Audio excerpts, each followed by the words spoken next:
大家好啊，歡迎嚟到我哋日更頻道噶。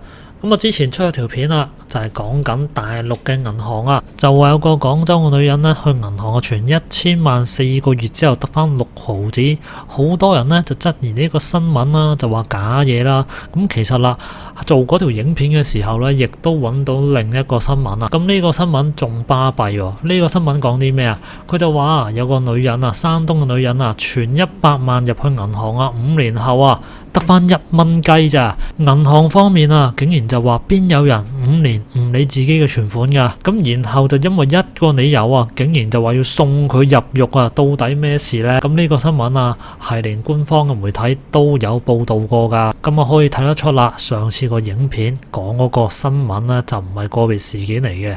咁其實呢啲事件、呢啲新聞呢，你只要按個標題網上邊揾一揾呢，都會揾到好多媒體有報道噶啦。好啦，咁即刻開始今集嘅案件啦。好多人呢都其實中意將啲錢擺入去銀行嗰度噶，就算冇用冇嘢投資咧，都可能會攞去做定期啊。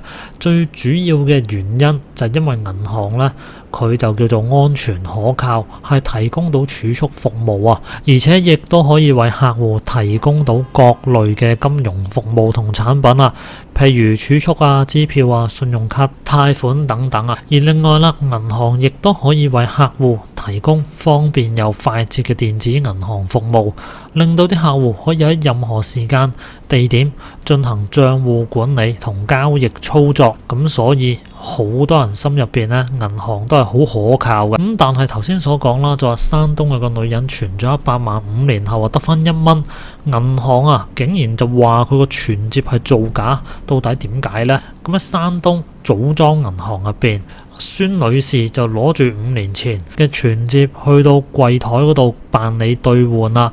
阿孫小姐5年前啊係辛辛苦苦咁樣儲咗100萬噶，前後分咗2次入咗去祖莊農業銀行，就想將啲錢呢放喺銀行度，順便攞下利息。而佢為咗令到自己唔能夠隨時隨地攞呢筆錢去使，孫女士亦都係做咗一個存摺啊。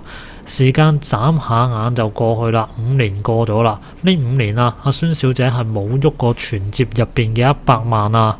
佢係諗住，如果唔係10萬火急嘅話，自己係絕對唔會攞呢啲錢出嚟用噶。但係啦，前一排啊，阿孫小姐屋企就突然之間出咗事啊，急住用錢啊，孫小姐就唯有將個存摺攞出嚟啦。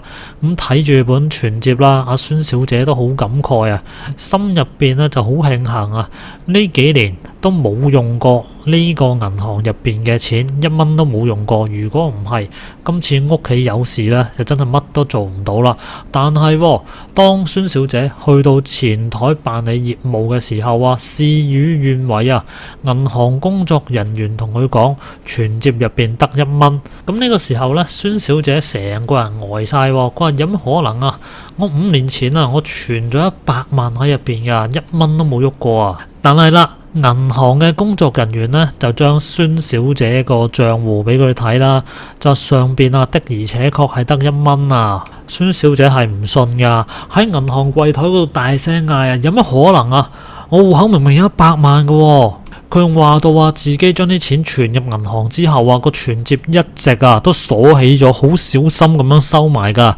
呢段時間從來都冇攞過出嚟用啊，啲錢去咗邊啊？到底發生咩事啊？然後孫小姐開始越嚟越激動啊，佢指住櫃台嘅工作人員講啊，話係咪你哋銀行吞咗我錢啊？快啲俾翻100萬我啊！但係呢個時候工作人員呢，就認為佢係無理取鬧，明明呢個戶口得嗰1蚊雞。我哋銀行去邊度變100萬俾你啊？然後即刻拒絕咗孫小姐嘅要求啦。銀行企到好硬啊，話入邊得1蚊，你要攞呢就攞呢1蚊啦。總之就唔可以兌換更多錢俾你啦。阿孫小姐覺得好荒謬啊，成件事，自己嗰100萬就咁唔見咗。佢原本諗住係用呢筆錢去救急㗎，而家咁樣都唔知點算好啊。於是乎佢又同櫃台嘅人嘈起上嚟啦，而且啊啲態度啊同埋個語氣越嚟越急啊，咁啊雙方呢嘈得太犀利啦，銀行方面就報咗警，而孫小姐就因為妨礙銀行工作人員辦公，俾人拘留咗啊。拘留結束之後，孫小姐想要報警啦，警察就話俾佢知啦，你就應該去法院求助啊。所以孫小姐實在冇辦法，就唯有將呢一間祖莊農商銀行告上法庭啦。原本以為喺法院嘅幫助之下呢，自己係可以好快攞得翻呢一筆錢噶，冇諗到啊，成個過程一波三折啊！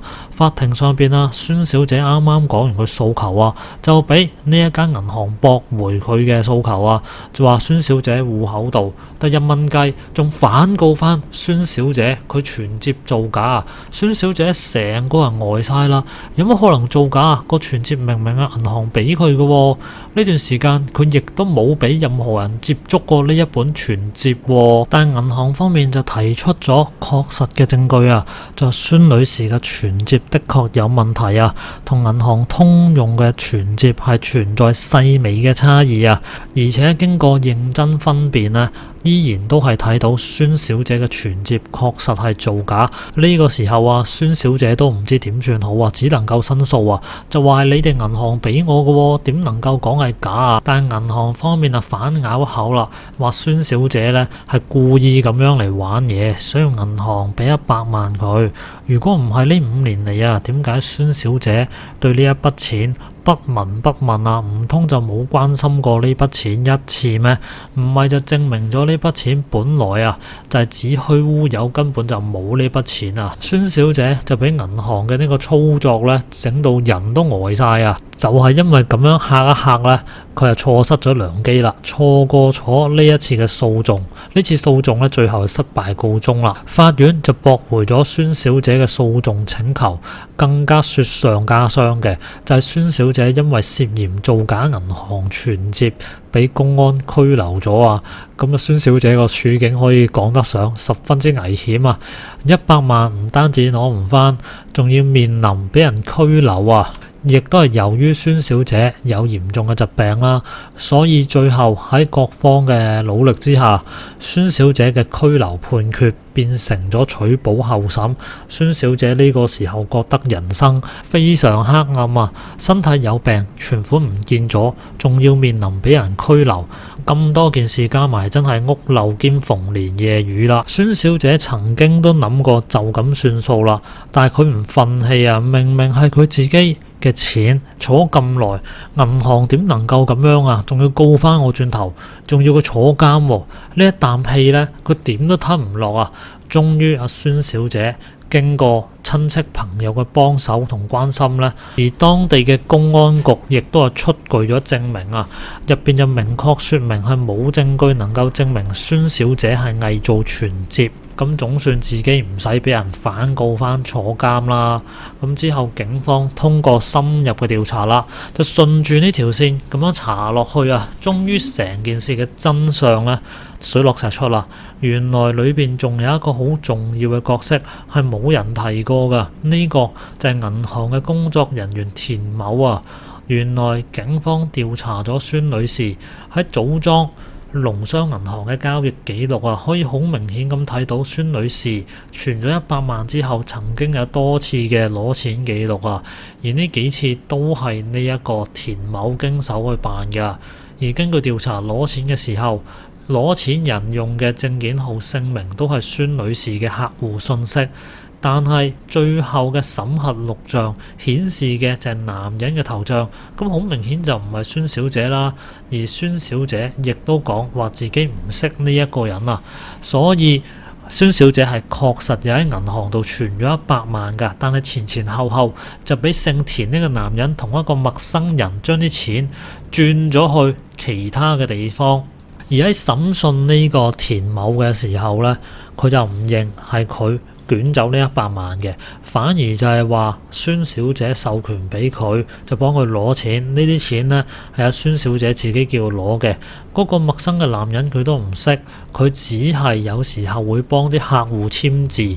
咁聽完雙方嘅辯解之後，法院表示啦，呢一個銀行係冇證據能夠證明孫小姐係授權俾田某幫佢代理，而且調查咗2個人嘅信息之後，亦都確定啦，孫小姐同田某係唔存在共同詐騙嘅可能啊。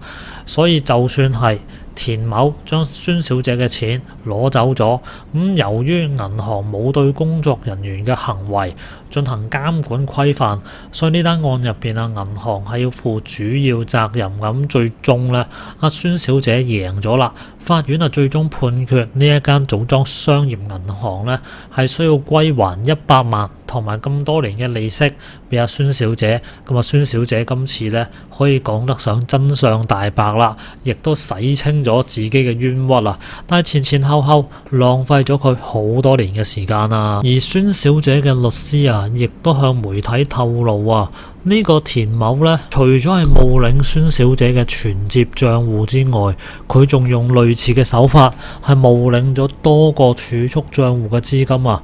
根據一個不完全統計，包含孫小姐在內受害人一共有10個，涉案金額係超過600萬啊。而作案嘅時間呢，就2008年到2010年間啊。而呢啲俾人冒領嘅存款帳戶喺2014年啊，係陸陸續續將銀行告上法庭啊，要求銀行支付存款同利息。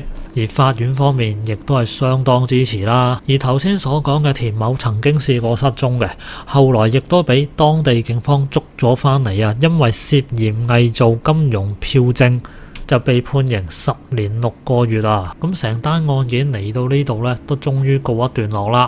咁今次呢，呢個孫小姐都算執翻身彩啊，可以原原本本攞翻自己嘅100萬啊！唔同上一次個案件咁啊，上一次個案件啊，佢存1000萬落去，只能夠攞翻400萬啊！可以講得上係血本無歸啊，贏咗官司都冇用啊，仲有律師費要俾啊嘛！哇，照咁睇，大陸啲銀行職員都真係要好小心啊！佢同你熟都真係未必係一件好事啊，分分鐘會搞到你1蚊都冇啊！好啦，咁今集呢，同大家睇到呢度先啦，大家有咩想講呢？下邊留個言啦，咁我哋下集再見啦，拜拜。